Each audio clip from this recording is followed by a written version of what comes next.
What time is it? Podcast time. It's a celebration. What time is it? Podcast time. Hello and welcome to the It's Your Effin' Journey podcast. My name is Melissa Hemming, and if a life coach and a therapist had a baby, you would get moi. So excited to be here today. If you are listening to this live the day it came out, I am in London. You know I love a London boy. Boy, I fancy you. My oldest, Kaylin, just graduated college. I can't fucking believe it. I feel like I was a blubbering idiot just yesterday when she graduated high school and was moving away to college. And we blinked, and now she's moving back home, graduated from college, and she'll be starting her master's in the fall. So I am so excited for her. So fucking proud of her, and her graduation present from me is London. She's always wanted to go to London. She loves soccer, um, football that they call it in London, and she's a huge Tottenham fan. So I know most people say, why, after I say that? And I say, I don't know, because that's what she likes, and she likes what she likes, and nobody gets to say anything about it. So I get to experience a Tottenham game, which I'm really, really excited for. If you have been around here a while, you know I love Hartford Athletic. That's our local soccer team here in Hartford. But to be in like a big stadium of Tottenham will be really exciting. And it's going to be my birthday. It's going to be my birthday while we're there too. So I'll have my birthday celebration, whatever we decide to do, still up to her. This is her trip. My birthday is just sort of a footnote, and I love it that way. And then the day after my birthday is the Tottenham game. So we have a little long weekend in London, and I'm really, really excited to have some fun with her and celebrate this big milestone in her life. Like, it's being a mom is such an adventure, and seeing your kids thrive there's just nothing that beats that. And I don't know, I'm going to talk about her later. I feel like this is going to be an episode about Kaylin, but I'm here for it because I love her. So first of all, before we begin, oh no, I can't even say that because it'll be over by the time this airs. Isn't it funny how business works? Well, if you missed my group that we just had this week, I'm sure it's awesome. I'm sure it was amazing. It's like a May-Cember reset. And basically what it is an extension, or sort of a sequel, if you will, from a 5-day group that I had in April. It's a Facebook message thread where we support each other and make sure that you have some focus on yourself in this crazy month where so much of it is for other people, for other things, for school, for, your kids, all of that. So don't worry if you missed it because you're hearing this today. We will have more, because I got great feedback from the first time I had this group, and as I said, I'm sure this round will be amazing too, because your mental health is not something that you should ever put on the back burner. And that's what I want to always leave you with is, I know times can be busy, and it's sort of like, well, we got to get through it. We got to get through it. And here's the thing is, you can plug through, you can push through things, you can, get through things. But if you're sort of pushing yourself to the side or pushing yourself into last place all the time, that habit's going to continue. And that's what I really try to emphasize with clients and people that I work with is, my miracle morning is for me to always put myself first before the day starts. And sometimes my miracle morning happens a little bit later, but I know I need that, at least some components of that miracle morning, to sustain me and my feelings and my thoughts. And I know that the more that I do that, the more that I focus on myself, the better everything in my life is, because I'm not waiting until I have a moment to do that. I'm prioritizing those things. So that's what I want you to learn how to do. And it's not a matter of, this is the combination that's going to work for you. You have to figure out what your combo is, because this is your fucking journey, and your journey, or it's your job to figure out what helps you on this journey of life. And that's what this whole podcast is here for, is for hopefully you to say, okay, what works for Melissa may not work for me, but I'm going to get curious enough to figure out what it is that helps me, that makes me feel the most joy, that makes me feel the most fulfilled, so that I can continue to prioritize those things in order to have a better outcome for myself. And, don't focus so much on the outcome, but how does the journey feel? Because I can tell you, especially when I hear about all the, it's so crazy in May, everything's so busy in May, I'm just going to get through it, I will do X when everything quiets down. I mean, I can tell you, probably doesn't quiet down until your kids leave the house or they're about to leave the house. Because I do often now feel like I have a lot of time to focus on myself, and it feels really good. But if you're not the kind of person who focuses on yourself, you may not even feel it when the house is quieter, because you might put all your energy into doing things around the house or doing things for other people. And a lot of people get stuck in that. So don't do that. Don't do it. So first of all, I wanted to talk about the business, but we're not going to talk about that. Hopefully another one will come soon. I wanted to read this. This is today that I'm filming this, or recording this, so technical, is Friday, May 15th. And I loved this message from my little daily calendar. You are a badass. There's nothing wrong with blushingly accepting a compliment, but if you find yourself always seeking outside approval that you're good enough or cool enough or talented enough or worthy enough, you're screwed. Because if you base your self-worth on what everyone else thinks of you, you hand all of your power over to other people and become dependent on an outside source of yourself for validation. I read this immediately this morning and I was like, I could probably do an entire podcast episode about this alone, and why not bring it up? Because I think this is a huge thing, especially, for content create. I think about this in terms of content creating, in terms of having a business online. But I think about this because Hi. I don't even know where it cut me off, but my internet sucks. So anyways, I was talking about external validation, and this comes up a lot when I work with people, because a lot of people that I work with really want to be liked by a lot of people. Maybe everyone. I have clients who say that they want to be liked by everyone. And this can be so damaging to your mental health, because if you are wanting to be liked by everyone, you are probably spinning your wheels, because you're not for everyone, nor is everyone for you. And I think that when you sort of look at the world and look at other people and can say, okay, there can be people, like I was talking to someone, I forget who I was talking to. It was a client for sure. But we were talking about, can you just be kind to people without like pouring effort into a relationship with them? And I can't remember the specifics of this conversation, but, having a goal of, like, let's say being kind to people, that's totally different than needing to be friends with everyone, or needing to go above and beyond to people that you may not be for, or may not be for you. And I think that when you sort of, having that validation or having people like you, it's normal, right? Like, it's very human. It feels good to be liked by other people, or to be recognized and appreciated by other people.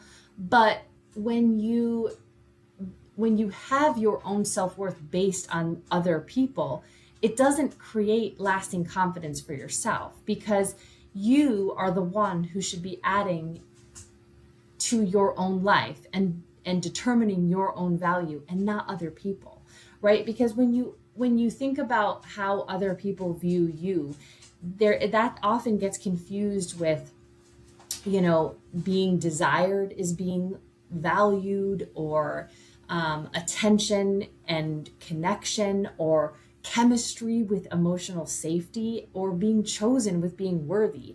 And confidence is knowing that not everyone will like you, and not believing that everyone will like you. And it's trusting yourself even when everyone doesn't.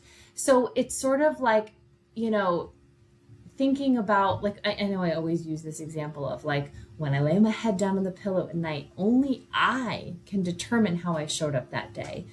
I don't give that power to someone else, because I trust that I know how I handled myself. I know how I behaved. I also have a lot of clients who struggle with this too, of like sort of spiraling or obsessing about how other people viewed them, or how they showed up for other people. And I always take them back to, like, well, how do you feel like you showed up? What did you do in this situation? And maybe if you didn't handle yourself maybe the best that you could have, or in alignment with how you want to show up, sure, there could be a lesson, like maybe next time I will do X, Y, and Z. Maybe for me, it's usually yelling. I usually like yell, and I'm like, oh shit, I wish I didn't yell. And I'm like, okay, what could I do the next time to prevent that? Could I have communicated better? Could I have communicated earlier? Could I have shared my thoughts in a different way? Could I have, come at the situation in a different way? And it's okay to have those moments, right? To say, like, maybe this is a relationship that's valuable to me, and how could I show up differently to get a better outcome? But to place, like, think about it in terms of parenting, right? Like, I think about, my son is 17, and we, can be known to butt heads sometimes. If I looked at how and I don't know, I'm sure he fucking hates me at any given moment. I'm his mom, right? That's sort of normal. But if I judged myself as a mom or a human on how he thought about me, that would be wrong, right? Because I know my heart. I know how much I love him. I know the effort that I put into the relationship, and I can't let what he thinks of me rattle what I do as a mom. And now here, there's the caveat to that is, like, how are you really showing up, and are you being real with yourself on how you're showing up? But that's for you to determine, and not someone else. When you're putting that in someone else's hands, you're fucking with shit, right? Because then you can really struggle with boundaries, and chase reassurance, or overthink rejection, and also become emotionally destabilized by other people's moods or responses. And that's not how you want to show up in your life, right? Like, you don't want to be chasing other people to feel good about yourself. This is something that can be really confusing in terms of dating too. Like, putting yourself out there and putting yourself in these situations where people can potentially not match where you're at. You have to feel really good about, and this is why I always say to people, or I say to my clients a lot, you have to trust yourself that you're being yourself. If you're being yourself, and I've said this, I know I've said this in some of my previous podcast episodes, or maybe my exclusive content, because I talk a lot about being you. And if you're being you, or I'll talk about me, if I'm being me and someone isn't into me, I can feel good because I've showcased who I am. And if that's not for you, cool, maybe that's not for me either. But I can feel okay as long as I am doing me, being me, speaking as Melissa, showing up as Melissa. Melissa, I know, is not for everyone. I know that. I know that some people are going to tune into this podcast and be like, what is she talking about? She is all over the place. She can't even finish a one thought, whatever. Maybe she doesn't know what she's talking about. I don't care. I'm putting this out into the world knowing that this is for someone. And because I am being me and showing up as me, showing up authentically, showing up with my heart and my voice and my mind and my experiences, I know that because of who it is for, I can ignore who it's not for. And I can say, you know what, there are other podcasts to have those people. The people that switch therapists, they can find the therapist that is well suited for them. As long as I am me, I can help the people who I am meant for. And that's the goal, right? That's the goal. So, having an internal self-worth can really look and sound more like I can handle disappointment without questioning my entire value. So no matter what is the outcome, if someone doesn't want to be friends anymore, if someone doesn't want to go on a date with me, someone not choosing me doesn't make me less worthy, and I don't need to abandon myself to keep connection. I know sometimes it's like, well, what would you say in this instance, or how would you respond in this circumstance? And there is no wrong way unless you're not being you. If you're doing it to chase this validation or to chase this person choosing you, then that's where you're fucking up. That's where you're putting more stock into the other person's experience or the other person instead of yourself. Don't abandon yourself to maintain connections, and I was laughing, this situationship that I was in the fall.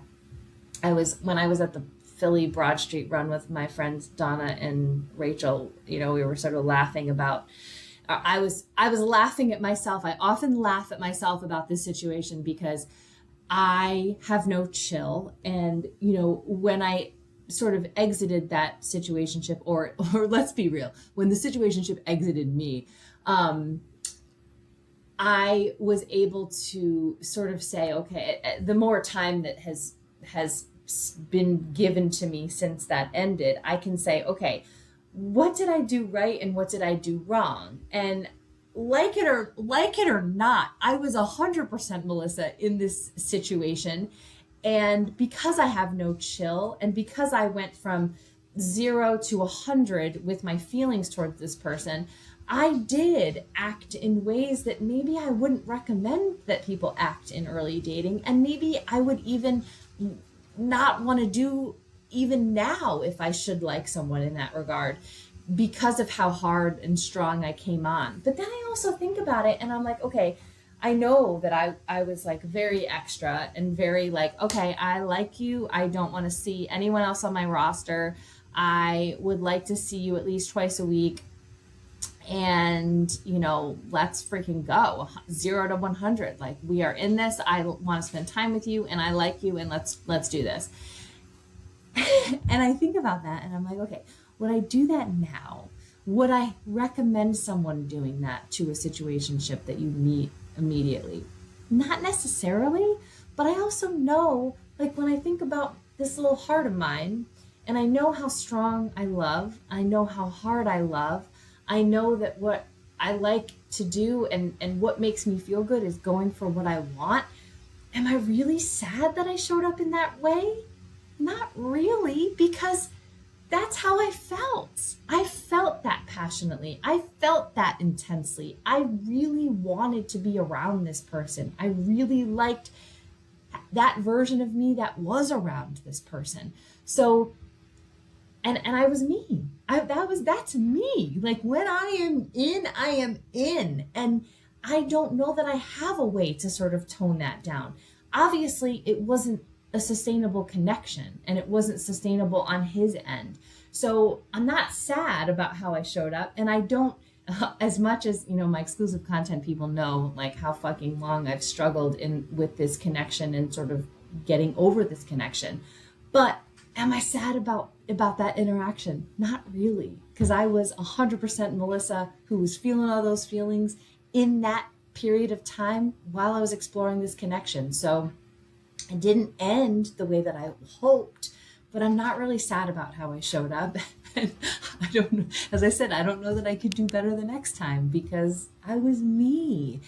And self-growth comes from keeping promises to yourself, honoring boundaries. It comes from integrity and self-trust and learning to validate your own emotions and needs. So a healthy relationship should enforce your self-worth, but it's not the only place that you can access it. So the goal is not to care, or not to stop caring about what people think entirely. It's to stop outsourcing your identity and value to other people. So, know that when your worth comes internally, rejection is painful, but it's also not identity destroying. It doesn't fuck up everything inside of you, because even though you want that from the other person, you know that and that's the one thing, like, as much as this situationship rocked me for so long, I knew that I was me, and this person, what they rejected wasn't me. I know that. I know that it was just a limitation on themselves. So, when you are healing from this, or when you're thinking about how can I not be like this, or how can I not rely on others, the questions that you should ask is, who am I when nobody's validating me? If nobody is sending you, and I think about this often because sometimes people are really kind and they send me kind messages about how my content has helped them or how my voice has helped them. And I love getting them. I love nothing more, especially when it's someone like fucking random, because I got one the other day and I was like, wow, if someone random that I don't really talk to on a regular basis is reaching out to me and saying thank you, I know that there's a lot of other voices that are out there thinking that about my content, because I know how fucking busy I am, and I see people shit sometimes and I'm like, that girl is fucking awesome, or that woman starting a business is amazing. And I don't always reach out to say it because life is crazy, and I understand that there's probably other people out there that feel the same way, but they just don't reach out. But I also have to anchor myself and say, even if nobody says shit, why are you doing this? Why are you fucking recording your fucking voice every single week? Do you really think that people need it? And the little mean girl will be like, no, of course, who the fuck do you think you are? But then the knowing part of me, the part that I trust myself, the part that I know that this podcast has helped me and has helped others, I have to believe that even without all of the messages, or even without the people, sharing, the podcast and their stories and telling me how much it means to them. I have to just rely on my knowing and my trusting. And this is also why I always suggest that people in business, or people who, put themselves out there, or anyone who's struggling with something like this, you make a success board for yourself. And it doesn't help. It does help with the self-trust, in terms of you're going to screenshot, or you're going to take a picture of, people writing you a thank you note, or people sending you a message and telling you that your post helped them. And you're going to save it in an album called Success Board, so that you can learn to go back and say, my voice does matter. This does matter. And then what you do from having that proof is it really builds up that self-trust inside of yourself. So I have become really good. I don't require myself to look at the success board anymore that I have on my phone, because I trust myself in what I'm doing and the difference that I'm making. And that comes from me and not other people. So, do you really value yourself, or do you only feel valuable when someone else reflects it back to you? Do you believe that you're worthy even in silence and rejection and uncertainty? How do you feel about yourself in those moments? And you can take, write those prompts down and journal about them. How do you feel if you're not being validated, if you're not getting that raise at work, or that promotion, or that recognition? And, oh my God, like, speaking of recognition, this is something that, hit so hard post Beachbody, I know I left Beachbody before Beachbody left me, but it still fucking hurts my heart. But I loved the recognition piece of Beachbody. I loved showing my name on the success boards, on the leaderboards, of being at the top of the Success Club board. I loved, Success Club was like our monthly quota on how much we sold, and if we used to get recognized with gifts and shout outs on social media. It was just I loved it so much. And after that, like, nobody recognizes my business now, because I'm all on it on my own, which is why I think MLMs can be so great, because they do, like, oh wow, I can do this, and I can sell, and I can be me, and I don't know, like, I never knew that I could be that person. So what do you do when that's not there? How do you feel about yourself when nobody's shouting your name from the rooftops, when you're not featured in a fucking podcast magazine? Who are you, and how do you show up, and how do you feel about yourself? And it doesn't mean you can't love that validation. I love the validation too. I love those recognition pieces, but who are you without that? And, you know, it's so much healthier to be in relationships from this standpoint too, whether that's friendships, whether that's, you know, in dating, like I said, or in romantic relationships. When you feel good about yourself, you're not, it's also exhausting. I mean, I'm sure you've been around people who have constantly needed validation, and it is exhausting to be around. It's exhausting to give it, and it's exhausting that the person can't see it inside themselves, right? So, you know, don't be that way. One of the biggest shifts in healing is moving from please choose me so that I can feel worthy, and instead thinking I can choose relationships that align with my worth. And that is the goal, is choosing relationships that align with your worth. I ended up not even speaking about Kaylin today, and now I feel really bad because I really just am so obsessed with her. And you know what? Maybe I'll have her on the podcast. Maybe she'll come be a guest on the podcast and talk about her college experience and being my daughter and being my oldest and all the amazing things that she's done. And I really, like, when I was thinking about this episode today, I'm like, you know, being her mom and her making me become a mom, you know, I just love it. I just love it so much. I always laugh because I always considered myself to be her biggest groupie. I mean, I thank her for bringing running into my life. She inspired me to run. She brought Taylor Swift into my life, and, you know, I'm so grateful for that. And I just love that girl so fucking much. So I'm going to ask her that. I'm going to save all the Kaylin stuff. Maybe she'll come on. I know Madikit wants to come on. So maybe this summer I will have each of my kids on the podcast. I was laughing the other day because the only guy I've ever had on my podcast is Tucker. I always say that I've never had a guy on the podcast, but I've had a guy on the podcast. It was Tucker. I can't bring myself to re-listen to that episode. I think I might be really sad. But anyways, hope you enjoyed this episode. I hope you send us your best wishes as we travel around London. The day that you hear this will be our last day in London. But I'm sure we're having a blast. So thank you guys. Thank you for being here. I'll see you next week. Don't forget to screenshot this, share it in your stories. Tell me how much you love me, because I don't need it anyway, but I love to hear it. Mwah! And don't forget to subscribe to exclusive content, because I share a lot. I've had a lot of excitement in my dating world. A lot of my dreams have come true. I can't believe it.